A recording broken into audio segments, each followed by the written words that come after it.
দেশের বাইরে ঘুরতে গিয়ে কিংবা বিদেশে কোনো সময় অ্যাসাইলাম ক্লেম করতে গিয়ে অনেকেই পাসপোর্ট পায় না, কেউ হারিয়ে ফেলে, এরকম নানান জটিলতা কিন্তু বাংলাদেশিদের পড়তে হয়। এবং অনেক সময় আমরা দেখি যে দিনের পর দিন জেলেও খাটে অনেকেই। জেল খাটার পরে দেখা যাচ্ছে সারেন্ডার করে বা দেশে আসার জন্য একটা সংকট তৈরি হয়। সাম্প্রতিক সময় আমরা জনাব তারেক রহমান তিনি দেশে আসা নিয়ে যে একটা নানান আলোচনা চলছে, সেই বিষয়টি নিয়ে মূলত আমাদের কাছে সামনে আসলো যে আসলে এই কেউ যদি পাসপোর্ট হারিয়ে ফেলে তো তার ক্ষেত্রে করণীয়টা আসলে কী হবে।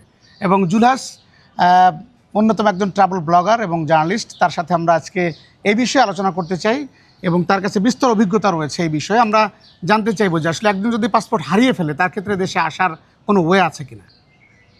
পাসপোর্ট হারিয়ে ফেলার বিষয়ে কথা বলবো তার আগে বাতেন তোমাকে ধন্যবাদ বন্ধু যে এই একটা গুরুত্বপূর্ণ টপিকস নিয়ে আলোচনা করার জন্য। এই ঘটনা যে কারোর সঙ্গেই ঘটতে পারে। এখন যে প্রসঙ্গটি আসলো যে জনাব তারেক রহমানের বিষয় উঠে আসলো, সেটি একটা গুরুত্বপূর্ণ ইস্যু। এখানে দুইটা বিষয় তুমি জানতে চেয়েছি। একটা হলো কেউ যদি পাসপোর্ট হারিয়ে ফেলে, আবার কেউ যদি অ্যাজাইলাম ক্লেম করে কিংবা সে সারেন্ডার করে ফেলে কোনো কারণে যদি আসতে চায়। এখানে তিন ধরনের বিষয় কিন্তু। একটা বিষয় হলো আমি অ্যাজ এ ট্রাভেলার আমি ট্যুরে গেছি যে আমার পাসপোর্ট হারিয়ে ফেলছি, সেটা খুব নর্মাল একটা ইস্যু। আমি হারাতেই পারি, তুমিও হারাতে পারো, যে কোনো পর্যটক বা যে কোনো কর্মী বা শ্রমিক অ্যাক্সিডেন্ট হতে পারে। এটা যেহেতু একটা ডকুমেন্টস বা একটা বই, এটি যে কোনো মুহূর্তে মিসিং হতেই পারে। সেই ক্ষেত্রে আমরা করণীয় কি? আমাদের করণীয় হলো আমরা অ্যাম্বাসির সঙ্গে যোগাযোগ করব। ওই যে দেশে আসি সেই দেশের অ্যাম্বাসির সঙ্গে যোগাযোগ করার পরে আমি বলবো আমার ঘটনা যে আমার পাসপোর্টটা মিসিং সামহাউ।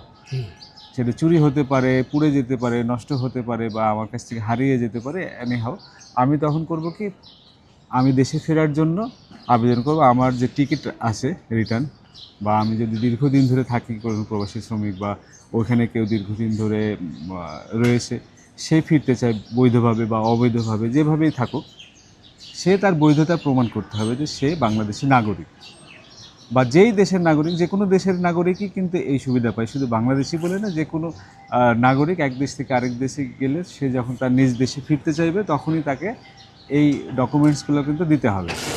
সেটি দেওয়ার পরেই সে ফ্লাই করতে পারবে, এক দেশ থেকে আরেক দেশে সে ভ্রমণ করতে পারবে। ভ্রমণের ক্ষেত্রে ইমিগ্রেশন তাকে পাসপোর্ট চাইবে, তখন তার কাছে পাসপোর্ট, ওই ট্রাভেল পাসটি একটা অ্যাম্বাসি তাকে সেটি শো করবে, তাকে প্রদান করবে যে হ্যাঁ সে আমার দেশের নাগরিক, সে সামহাউ মিসিং করছে, তাকে আমরা এই ট্রাভেল পাসটি দিলাম এবং সে বাংলাদেশের নাগরিক হিসাবে সে বাংলাদেশে আসতে পারবে। এখন এই যে তারেক রহমানকে নিয়ে যে জটিলতা তৈরি রহমানের বিষয়টিকে, তারেক রহমানকে আসলে পাসপোর্ট হারিয়েছে বিষয়তে এরকম আমরা জানতে পেরেছি যে শিওর না লাগবে কি উনি ব্রিটিশ সিটিজেন হয়েছে কিনা সেটাও কিন্তু এখন পর্যন্ত নিশ্চিত না। সেই বিষয়টি যেহেতু আমাদের কাছে কারো কাছে কেউ কেউ বলে যে তিনি ব্রিটিশ নাগরিকত্ব পেয়েছেন, সেটি কিন্তু অফিসিয়ালি কখনো ডিক্লেয়ার করা হয়নি আমার জানা মতে, বা তিনিও কখনো বলে নাই, বা বিএনপির পক্ষ থেকে কখনো বলা হয় নাই যে তারেক রহমান ব্রিটিশ নাগরিকত্ব গ্রহণ করেছেন।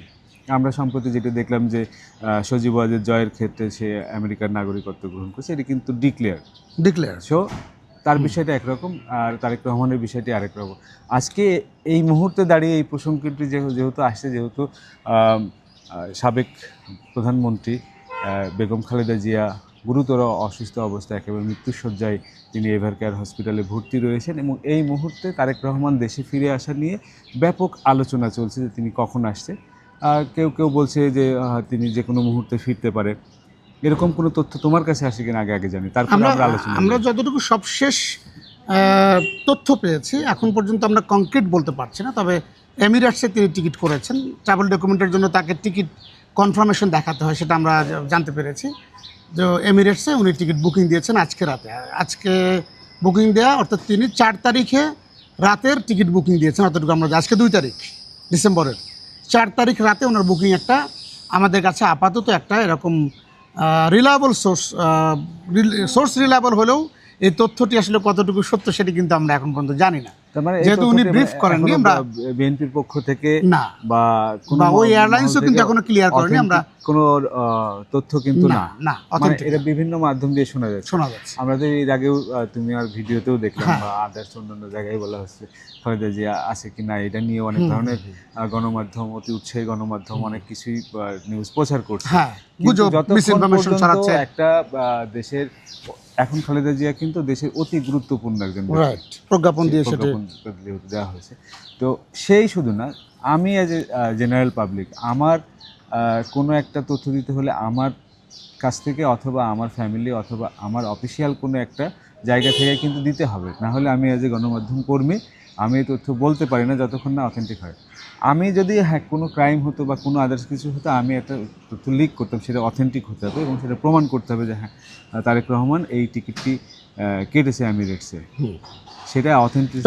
একটা ভিডিও কিন্তু ছড়ানো হয়েছে, সেটা ভুয়া একটা ভিডিও, 5-7 মাস আগের একটি ভিডিও, জুন মাসে যখন জুবাইদুর রহমান লন্ডনে ফেরেন হিথ্রো, তখন কিন্তু তাকে স্বাগত জানানোর জন্য তারেক রহমান বিমানবন্দরে এসেছিলেন। ওই ভিডিওটা এখন ছড়ানো হচ্ছে সামাজিক যোগাযোগ মাধ্যমে, যে তাকে বলা হচ্ছে যে লিডার আসছে। তো এই যে ডিসইনফরমেশন হবে, এটা হলো এই ডিজিটাল যুগ আমরা বলছি, এখন তো সোশ্যাল মিডিয়ার যুগ, এখন বিভিন্ন ফুটেজ কিন্তু চলেছে। আমার দেখো এই সাম্প্রতিককালে আমি এয়ারপোর্টের কিছু ভিডিও অনেক আগে আমি আপলোড করছিলাম, লাগেজ চুরি হওয়ার এই ঘটনার পর থেকে কিন্তু আমার সেই ভিডিওগুলো আবার সামনে চলে এসেছে। মানুষ মনে করছে আমি বোধহয় এই মাত্রই হলো ভিডিওগুলো আপলোড করেছি, কিন্তু এটা হয়তো দেখা যাচ্ছে যে 1 বছর আগের ভিডিও আমার আপলোড করা। এইটা রিলেটেড যখন হয় তখন সোশ্যাল মিডিয়াতে সামনে চলে আসে, ওইগুলো আবার কেউ না কেউ ক্লিক করে, অনেকে সার্চ ইঞ্জিনে এগুলো সার্চ করে চলে আসে, তখন এটা দেয়, তখনই ওইটা আবার ভাইরাল হয় নতুন করে। তো ওই বিষয়ে আমি যাবো না। আমার কথা ট্রাভেল পাসটা কেন লাগে, যে এই জায়গাতে তো আমরা ছিলাম। ট্রাভেল পাস যখন কেউ একজন ব্যক্তি অ্যাজাইলাম ক্লেম যদি করে থাকে, যে প্রসঙ্গটি আসলো, অ্যাজাইলাম যদি করে থাকে, তারেক রহমান অ্যাজাইলাম ক্লেম করছে কিনা বা তিনি পেয়েছেন কিনা, সেটা উইথড্র করে তাকে আসতে হচ্ছে কিনা, এই সব বিষয়গুলো কিন্তু ম্যাটার করে। এবং ট্রাভেল পাস নিয়ে খুবই সহজ একটা বিষয়, অ্যাম্বাসিতে যে বললেই আমরা জানাচ্ছি যে এক পাতার একটা অনুমতিপত্র দেয়, একটা অনুমতি দেয়, হ্যাঁ সে আমাদের দেশের নাগরিক, তাকে আমরা যাওয়ার জন্য অনুমতি দিচ্ছি, বা এটাই একটা ছোট্ট একটা ইস্যু, খুব বড় ইস্যু না, খুব বড় ইস্যু না। আচ্ছা, তাহলে আমরা কি ধরে নিতে আমি ধরে নেওয়া ঠিক না, মানে আমরা আসলে এখন যে গুজব ছড়াচ্ছে এগুলো নিয়ে আসলে আমাদের কোনো ক্লিয়ার, কোনো পরিষ্কার বার্তা আছে কিনা? বিএনপির পক্ষ থেকে যতক্ষণ পর্যন্ত অফিসিয়ালি ডিক্লেয়ার না করবে ততক্ষণ এটি 100% সত্য বলে গ্রহণযোগ্য হবে না, বা এর দায়ভার আমরা কেউ নিতে পারবো না। মানে আমার কাছে যদি জিজ্ঞেস করেন যে আমি তো এভিয়েশন নিয়ে প্রচুর নিউজ করি, এরকম এয়ারপোর্টে বা আদার্স এমিরেটসে খোঁজ নেওয়ার সুযোগ আছে কিনা, এই সেন্সিটিভ ইস্যু একটা আমি বলবো, কারণ এটি ইনকেস যদি না হয়, যদি না মেলে, তো আমার কাছে তো ওই ধরনের সোর্স নাই, বা আমি ওই সোর্স থেকে পাইনি এখন পর্যন্ত। যদি পাওয়া যায় তখন বিস্তারিত হয়তো আলাপ করা যায়, তিনি কখন আসছে, কীভাবে আসছে, তার কীভাবে রিসিভ করবে, এই সকল বিষয়গুলো কিন্তু হচ্ছে। এখন যদি আবেগের বিষয়, তার মা অসুস্থ, যে কোনো সন্তানই চাইবে আসছে দেখা করতে, এখন পলিটিক্যাল ইস্যুটা একটা বড় ইস্যু। হ্যাঁ, এটা আছে। এবং আমরা কিন্তু আরেকটা জিনিস দেখলাম যে তৌহিদ হোসেন যিনি আছেন পররাষ্ট্র উপদেষ্টা, তিনি কিন্তু বলেছেন যে একদিনের মধ্যে সব ধরনের ডকুমেন্টস অনুমতি দেওয়া যায়। ট্রাভেল পাস করতে একদিনের বেশি লাগে না, আমি ইমার্জেন্সি এখন বাড়িতে যাব ভাই, সরকারের পক্ষ থেকে কোনো ধরনের সমস্যা নেই, এইটাই ট্রাভেল পাস নিতে কোনো সমস্যা নেই। মানে আমরা ধরে নিতে পারি যদি এম্বাসিতে যে বললেই আমি বাড়িতে যাবো, এই যেমন টিকিট আমার এখন, এবং নিরাপত্তারও কোনো শঙ্কা নেই, এটা কিন্তু তৌহিদ হোসেন বলছে কিছুক্ষণ আগে। আচ্ছা, আজকে তারেক রহমান কেন, কোনো নাগরিকেরই নিরাপত্তার কোনো শঙ্কা নেই, এই কথার সাথে আমি কিন্তু একমত নই। কারণ আমরা দেখছি যে প্রতিদিনই বাংলাদেশে কিন্তু বড় বড় ইনসিডেন্ট ঘটছে, দেখতে পাচ্ছি। সেই জায়গা থেকে আসলে যদি উনি এসএসএফ এর নিরাপত্তা পেয়েছেন, আলাদা রকম। তারেক রহমানকে কি ওই দেওয়া হয়েছে না শুধুমাত্র বেগম খালেদা জিয়া পরিবার, মানে তারেক রহমান এসএসএফ পাবেন, এসএসএফ এর সেই নিরাপত্তা পাবেন।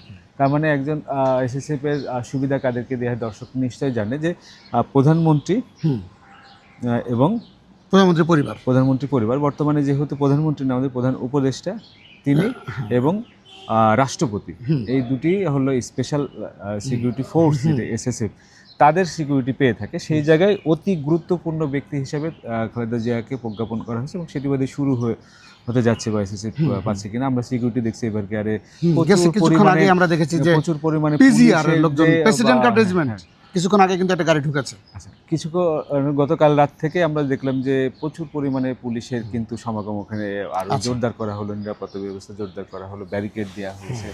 যাক, যে কোনো একটি ঘোষণা হয়তো যে কোনো সময় আসতে পারে, তিনি সুস্থ হচ্ছেন নাকি আরও বেশি অসুস্থ হয়েছেন, এই সকল বিষয়গুলো নিশ্চয়ই বিএনপি পক্ষ থেকে জানানো বা হবে, চিকিৎসকদের পক্ষ থেকে জানানো হবে। দলীয় বিষয় আছে, এখানে পলিটিক্যাল বিষয় আছে। আমরা তবে তার মানে আশায় কোনো বাধা নাই, এটা আমরা নিশ্চিত দর্শকদের বলতে পারি নাকি? এটা দেশে আসার তার কোনো ট্রাভেল করার ক্ষেত্রে বাধা নেই, এখন তাদের উপর নির্ভর করবে তারা কতটুকু এখানে আসার জন্য প্রস্তুত, বা তিনি আসতে চাই কিনা, বা আসলে তিনি এখানে কিভাবে তার বাকি যে কার্যক্রমগুলো সেগুলো কিভাবে করবে, সেটা নিশ্চয়ই তারা দল হিসেবে। তবে ট্রাভেল পাসের বিষয়ে যেটি বলা হচ্ছে যে ট্রাভেল পাস নিয়ে আসা, বা উনি অ্যাজাইলাম যদি ক্লেম করে থাকে বা নাগরিকত্ব যদি নিয়ে থাকে বা পেয়ে থাকে, এটা যেহেতু আমাদের কারোরই অ্যাকুরেট তথ্য নাই, সঠিক তথ্য কারোর কাছে নেই, তিনি চাইলেই আসতে পারবেন। আমরা আশাবাদী থাকি। অ্যাজাইলাম যদি ক্লেম করে থাকে, উনি অ্যাজাইলাম তুলে নিয়ে চলে আসবে যে হ্যাঁ আমি দেশে যাচ্ছি, আমার দেশে যাওয়ার ক্ষেত্রে কোনো নিরাপত্তা নেই, ওই ক্ষেত্রে তাকে সঙ্গে সঙ্গে ওই ব্রিটিশ যে গভর্নমেন্ট আছে তাদের কাছে অনুমতি দিতে নিঃসন্দেহে বাধা থাকার কথা, এটা যে কোনো নাগরিকের ক্ষেত্রেই। রাইট বন্ধু, ধন্যবাদ। আমার বন্ধু অ্যাভিয়েশন ট্যুরিজম নিয়ে দীর্ঘদিন কাজ করছেন এবং গণমাধ্যমে 2 দশক কাজ করে এখন ট্রাভেল ব্লগার হয়ে গেছেন, এবং আপনারা জানেন যে আপনাদের জন্য ভালো ভালো কন্টেন্ট তুলে নিয়ে আসেন, এবং অ্যাভিয়েশন নিয়ে তার যথেষ্ট জ্ঞান রয়েছে। এবং সে কারণে কিন্তু আমরা আজকে জনাব তারেক রহমান দেশে আসার যে প্রক্রিয়া শুরু হয়েছে, শীর্ষ নেতারা যেটি বলছেন যে খুব শিগগির, খুব দ্রুত, এবং অনেকে কাউন্টডাউন দিচ্ছেন যে আসলে 24 ঘন্টা, 16 ঘন্টা, 8 ঘন্টা। আমরা বিশ্বাস করি এই যে মানুষের মধ্যে একটা প্রত্যাশা জন্ম হয়েছে, তারেক রহমান খুব শিগগিরই দেশে ফিরবেন, দেশে ফেরায় তার আর কোনো বাধা রইল না। ধন্যবাদ দর্শক আমাদের সাথে থাকার জন্য। ধন্যবাদ তোমাকে। কেড়ে দেন। হ্যাঁ।